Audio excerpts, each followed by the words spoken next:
시청자 여러분 안녕하십니까. 신의 한수의 박창훈입니다. 요즘 여론조사 정말 심상치가 않습니다.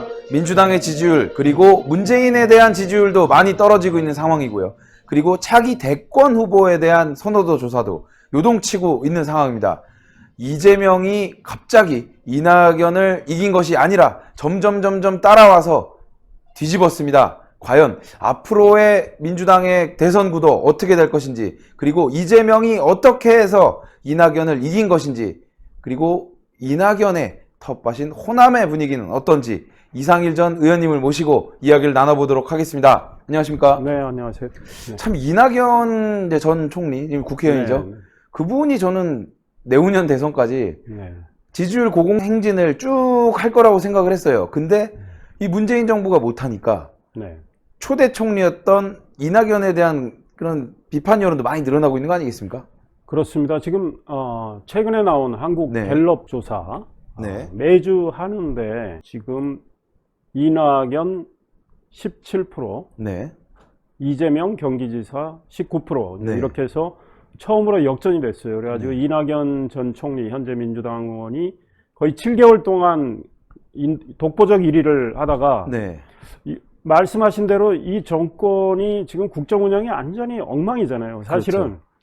미국의 민주당 후보인 조 바이든이 네. 트럼프 행정부 보고 정말 나라를 엉망진창으로 만들고 있다. 네. 나라가 걱정 안 되는 구석이 없다 그랬는데 그걸 그대로 이 문재인 정권에 적용을 해도 똑같이 생각할 수 있어요. 사실 근데 좀 지금 트럼프 네. 지지율이 국정 운영 지지율이 41.6%인데 네.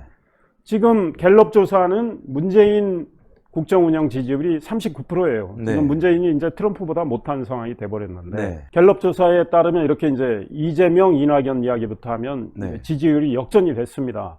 그러면 이게 무슨 조화냐 이렇게 네. 생각할 수 있어요. 그런데 뭐 그렇게 보여요. 아직 오차범위 내니까 네. 좀 더 이 흐름은 지켜봐야 되지만 일단 일관된 흐름은 이재명이는 좀 올라가고 이낙연은 계속 가라앉고 있는 상황은 틀림없다. 네. 그래서 소위 데드크로스가 이렇게 온 거라고 그렇죠. 일단 보는데 갤럽에 따르면 네.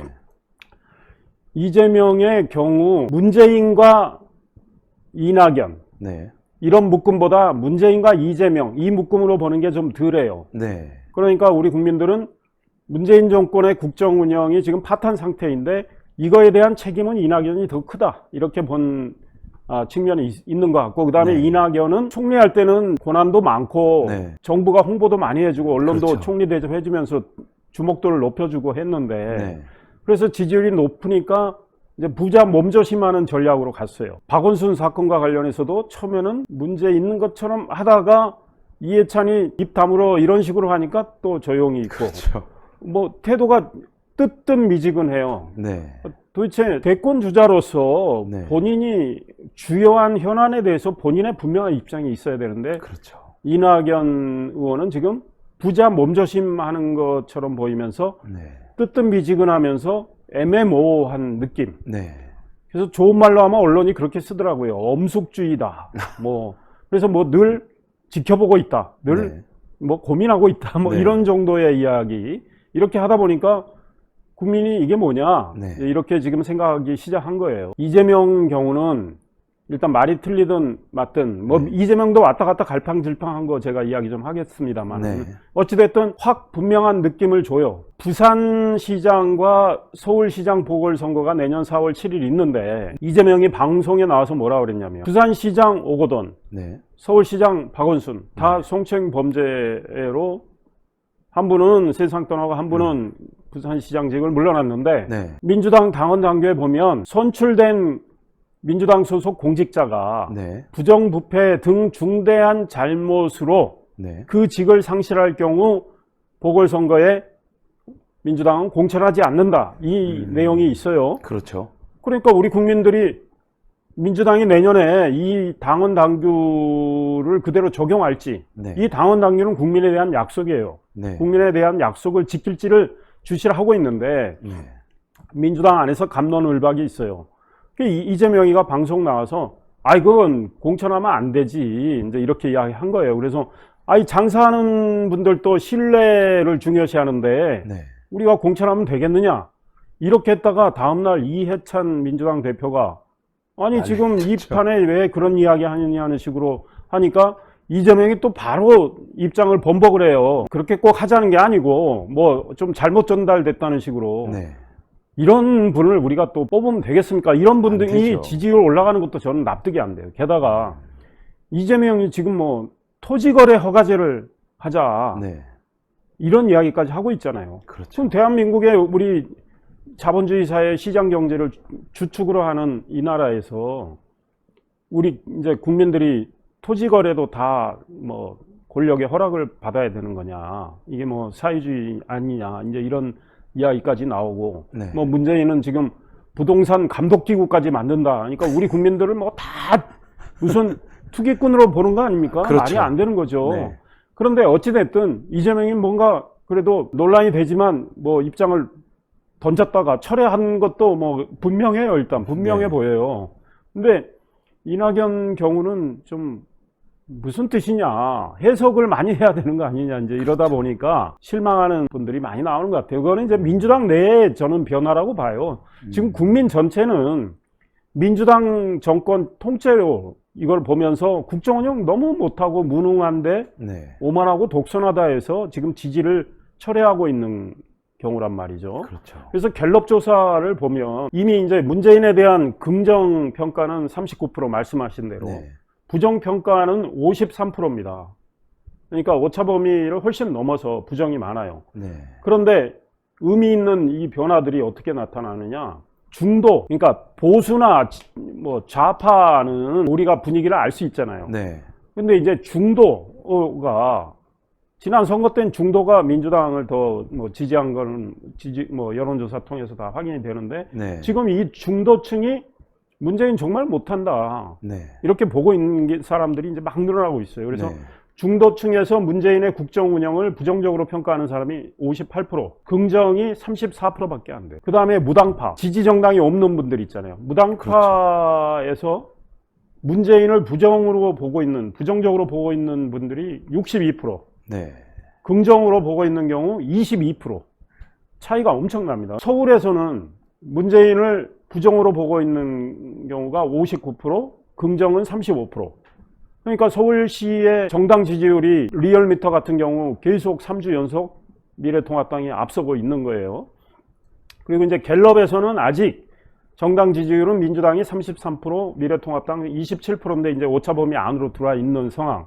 네. 그러니까 흐름은 갤럽 조사든 리얼미터 조사든 민주당은 빠지고 문재인 빠지고 네. 미래통합당은 지금 올라가는 이런 상황이고, 리얼미터가 갤럽보다 하루 전에 나왔는데 리얼미터 조사에 보면 민주당 정당 지지율은 33.4%, 미래통합당 36.5%. 네. 그러니까 미래통합당이 박근혜 정부 때 민주당 뭐 탄핵 국면에서 그때까지 앞서고 이제 뒤처진 다음에 뭐 3년 몇 개월 만에 처음으로 네. 민주당을 오차 범위 내에서 앞섰다, 이런 거고, 매주 갤럽이나 리얼미터가 하는데 민주당은 1.7%포인트 빠졌고 미래통합당은 1.9%포인트 올랐다. 그리고 문재인에 대한 부정평가 52.5%, 긍정평가 43.3%, 이제 이런 네. 건데, 아마 우리 시청자들께서 갤럽과 리얼미터가 뭐 좀 차이가 있다, 이렇게 생각하실 거예요. 아, 그렇죠. 항상 지지율이 보면 조금씩 늘 차이가 차이가 나고. 있습니다. 예. 매주 갤럽과 리얼미터가 하루 네. 정도 시차를 두고 결과가 나오는데 네.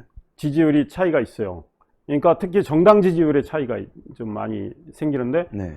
이 리얼미터에 미래통합당이 민주당 오차범위 내지만 앞선 거로 나왔는데 다음날 갤럽 조사에서는 민주당이 한 6%포인트 오차범위 아니지만 민주당이 미래통합당을 앞섰다. 네. 그러면 뭐냐? 사실 오차범위 안에 있으면 이제 우열을 가리기 힘들다고 보시는 게 이제 사회과학적으로는 정확한데, 네. 왜 갤럽과 리얼미터의 차이가 있느냐? 제가 보기엔 결정적으로 조사 방식의 차이가 있어요. 갤럽은 전화 면접원이 전화를 걸어서 네. 국민들의 생각을 묻습니다. 그런데 이제 전화를 받았을 때 이렇게 생각하는 분들이 있어요. 보수라고 생각하는 분, 네.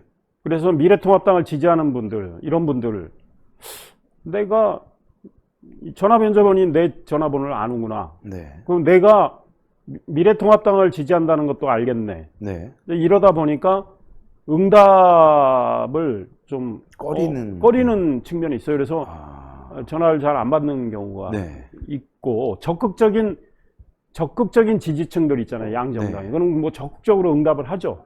그렇죠. 그러니까 오히려 저는 이렇게 전화 면접을 할 때는 중도나 무당파의 생각을 딱 보시면 흐름을 더 정확히 알 수 있어요. 거기가 이제 핵심 그러니까 포인트다. 제가 이미 말씀드린 대로 갤럽의 경우에 네. 중도와 무당파가 문재인 못한다고 훨씬 많아요. 그렇죠. 그러니까 이제 문재인 못한다고 많은 이렇게 본다면 네. 그분들은 민주당을 지지할 가능성이 적어지잖아요. 그렇죠. 그러니까 중도와 무당파에서 지금 문재인 잘못하고 있다. 민주당 나 지지 안 한다.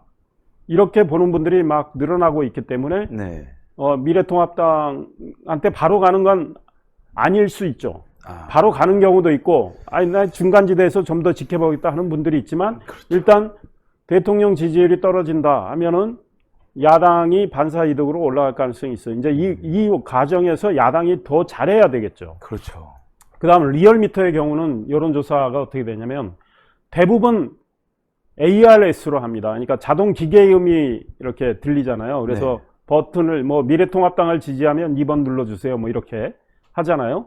근데 이거는 정확도는 전화 면접본보다는 떨어진다는 게 이제 소위 사회과학자들의 생각인데 다만 이거는 비교적 사람들이 솔직하게 이야기를 할 수 있어요. 왜냐하면 전화 면접원이 내 번호를 알고 걸어서 통화하는 게 아니니까 기계로 내가 하니까 자기 생각을 비교적 정확히 밝힐 수는 있어요. 근데 또 하나의 문제는 전화 면접원이 전화를 했을 때 이상일 전화를 제가 받았는데 저는 여성입니다 말 못하잖아요. 남성이잖아요. 그렇죠. 근데 ARS는 남성인지 여성인지 막 속일 수는 있어요. 그 다음에 나이도 나이 뭐 50대를 20대로 할 수도 있고 그러나 지역도 속일 수 있겠네요. 다 속일 수 있죠. 그러나 대부분 그렇게는 안 한다고 봐요. 그런 면에서 이제 장단점이 있어요.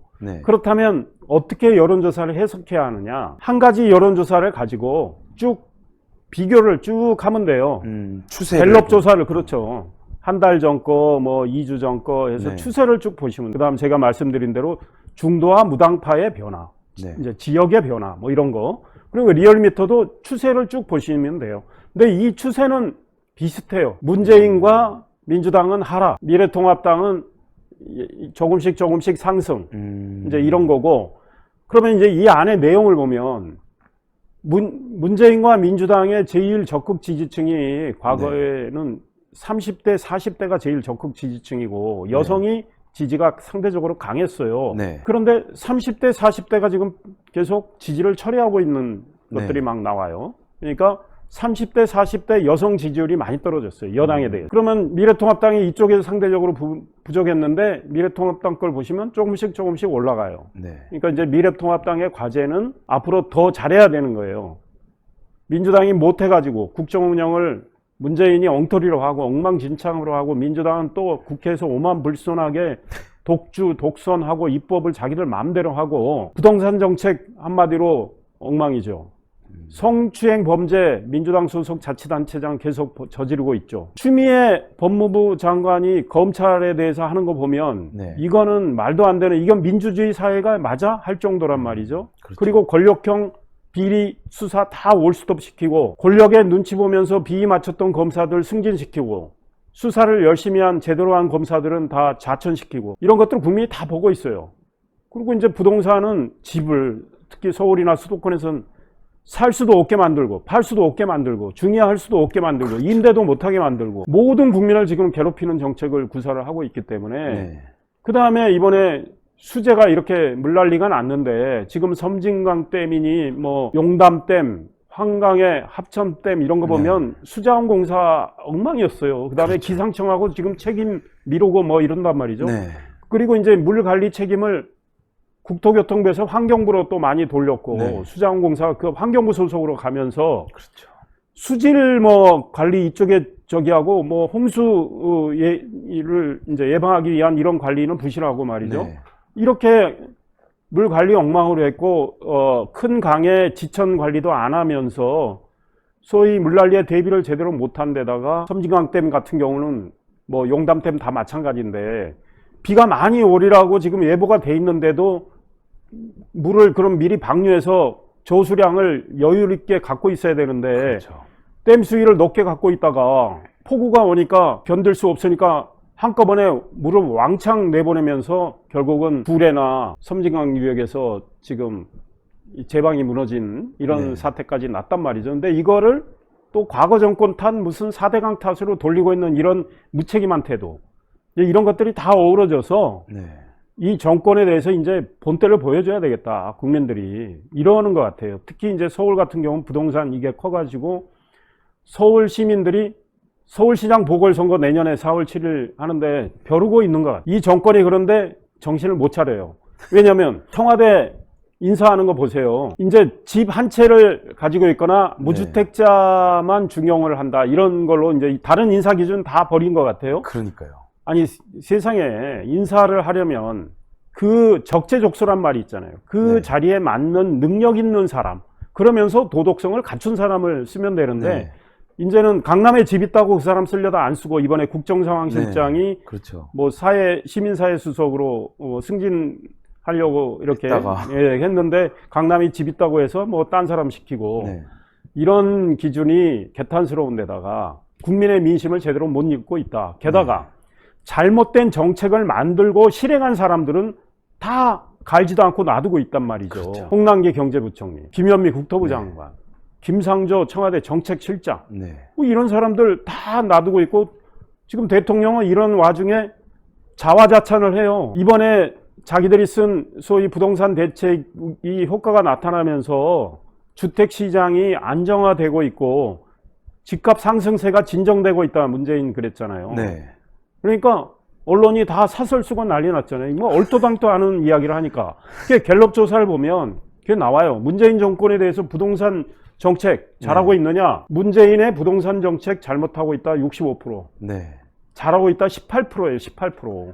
이걸 모르고 우리 부동산 정책이 지금 통하고 있습니다. 먹히고 있습니다. 민주당 의원들 또 청와대 아부하느라고 잘 되고 있다고 이러고 있으니까 국민이 화가 안 납니까? 그래서 이제 지지율이 이렇게 떨어지는 거라고 저는 생각이 되고, 근데 이 주목할 만한 부분이 이낙연이 뒤집힌 그 이재명 1등이 됐는데, 이게 뭐 당대표 선거에 나오지 않았지만 이낙연이 만약에 이렇게 좀 지지율이 떨어지고 홀대받는 느낌이 든다 그러면 호남 네, 지역에 또 반발이 그렇습니다. 또 있을 수 있겠네요. 지금 호남은 네.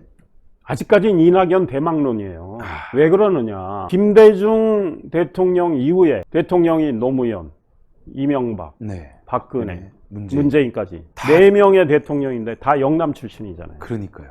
물론 충청도도 대망론이 있죠. 충청 출신. 네. 그래서 안희정이한테 기대를 걸었던 거죠. 충남지사 했던. 근데 안희정이 뭐 미투 사건으로 이제 사실 정치적으로는 생명이 끝났으니까 네. 아직 충청에서는 두각을 나타내는 주자는 없어요. 네. 그래 이제 호남은 이낙연 지지율이 뭐 40%까지 갔습니다. 그러니까 아, 대통령 되나 보다 네. 이런 생각으로 쭉 밀었고, 민주당의 가장 강력한 지지층이 어디입니까? 호남이죠. 이 호남도 지금 많이 무너지고 있는데요. 문재인 지지율이 이제 50% 밑으로 내려왔어요. 네. 그럼에도 불구하고 호남은 아직까지 민주당의 강한 지지층이니까, 그렇죠.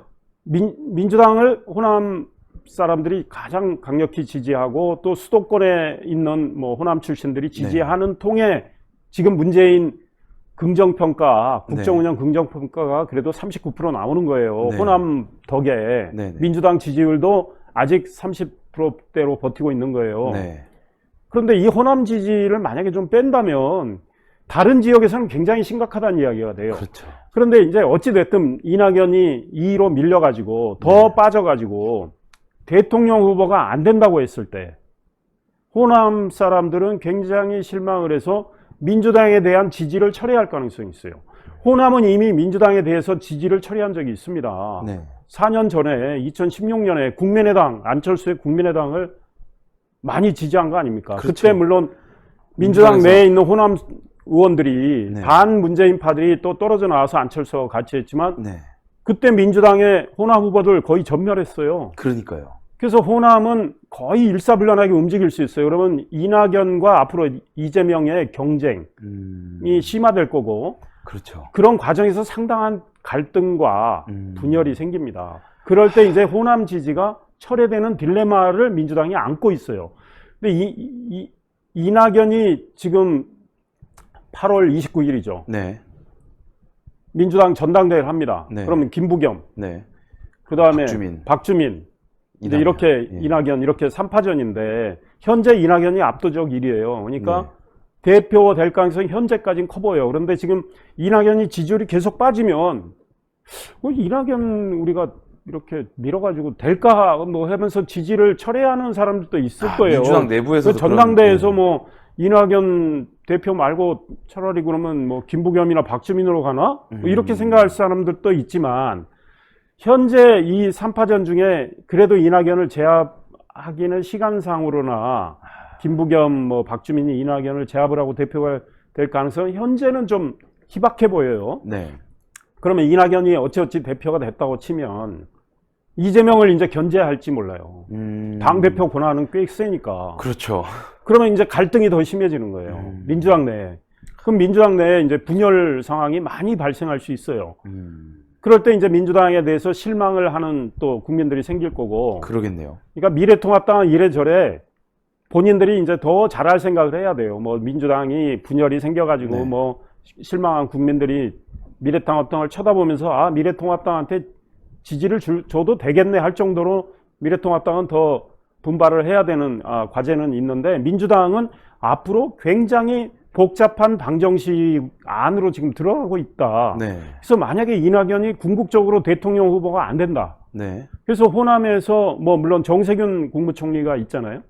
뭐 이 사람을 바라볼 수도 있지만 지금 정세균은 대중의 인지도나 지지도에서는 아주 미약해 보여요. 그렇죠. 어렵죠. 예, 그런데 이제 문바들 입장에서는 이재명이냐 정세균이냐 뭐 이런다면 또 정세균이 상대적으로 더 호감을 문바들이 가질 수 있어요. 뭐 그럴 그러니까 수도 있죠. 정세균한테 기회가 열릴 수도 있어요. 그런데 이낙연이 대표가 돼서 네. 당을 운영하다가 이재명을 견제할 가능성이 상당히 있는데 네. 그래도 이낙연의 꿈은 대통령이란 말이죠. 그렇죠. 그럼 7개월짜리 대표를 하겠다는 건데 7개월 지나서 한번 고민하겠죠. 그때 지지율이 뭐 엉망이 돼가지고 1, 2% 되면 그냥 이대로 대표만 그렇죠. 그래서 이대만이라는 위해 뭐 뛰겠다 이렇게 하겠죠. 이렇게 갈 수도 있어요. 그러나 네. 뭐 어느 정도 지지율이 있다면 또 대표를 하면 네. 스포트라이트를 받으니까 어느 정도 지지율을 유지한다면 이제 이재명과 계속 경쟁을 할 텐데 네. 그때 이제 문바들은 어떤 선택을 할 거냐. 그리고 정세균도 아마 그 국면에 뛰어들 텐데 그러면 어떻게 선택을 할 거냐 이런 건데 이낙연, 정세균이 다 후보가 안 된다면 이제 호남에서는 소위 말해서 실망을 한 탈민주당이 유권자들이 또 그렇죠. 그럴 가능성이 배제할 수 없어요. 그러나 이거는 이제 상당히 시간이 지난 뒤의 이야기라 또 그때 네. 가서 봐야 될 것 같습니다. 네. 오늘 말씀 감사합니다. 예, 네. 예. 네, 시청자 여러분, 지금 이제 이상일 전 의원님이 하고 싶었던 얘기가 뭐냐면요. 본인이 운영하고 있는 이상일의 일석이조 많이 좀 응원해달라는 의미입니다. 이상일 의원님이 운영하고 계신 이상일의 일석이조, 여러분들 좋은 얘기가 많으니까 많은 구독 그리고 많은 시청 부탁드리겠습니다.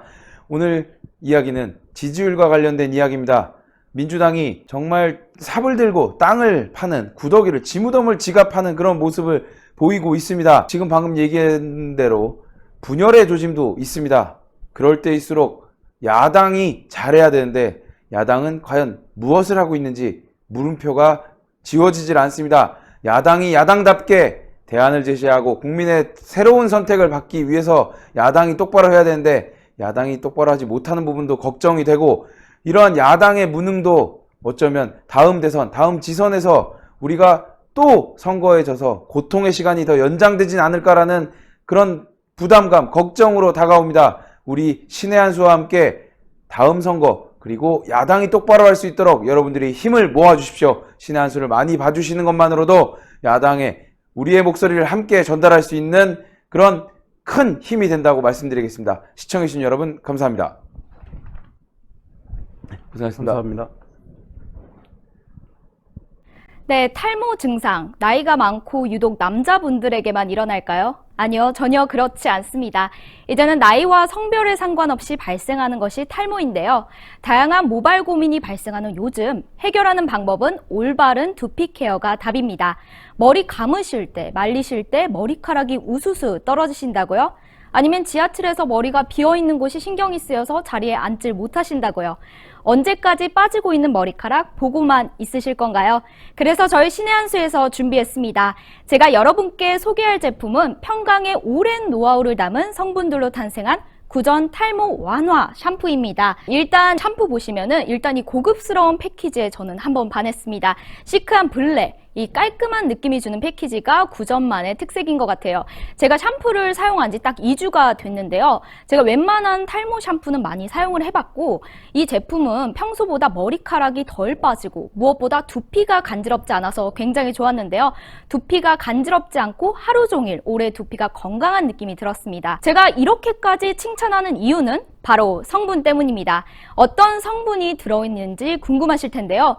여러분 탈모 완화에 좋다고 하면 가장 많이 들어보셨을 게 뭘까요? 바로 비오틴입니다.